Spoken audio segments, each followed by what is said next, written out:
नमस्कार, जय महाराष्ट्र. माझ्या यूट्यूब चॅनलमध्ये तुम्हा सर्वांचं पुन्हा एकदा सहर्ष स्वागत. आताच्या घडीची सर्वात मोठी बातमी, शरद पवारांनी जाळे टाकले आणि त्यात अजित पवार अडकले. काय आहे सविस्तर अपडेट मित्रांनो, जाणून घेऊया. शरद पवारांनी फाशी टाकली आणि आता मात्र अजित पवारांचा सुपडा साफ.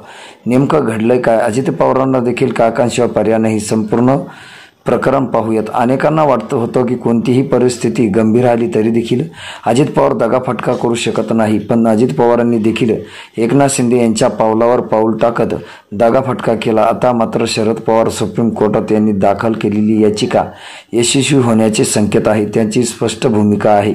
संविधानाच्या 10व्या परिशिष्टानुसार पक्ष बदलबंदी अंतर्गत कायद्यानुसार एकनाथ शिंदे आणि अजित पवार यांना निलंबित करा व शिवसेना ठाकरेंकडे तर राष्ट्रवादी शरद पवारांना द्या. मित्रांनो, या सगळ्या गोष्टींमुळे आता अजित पवार एकनाथ शिंदे फुते अडकले असणार आहे.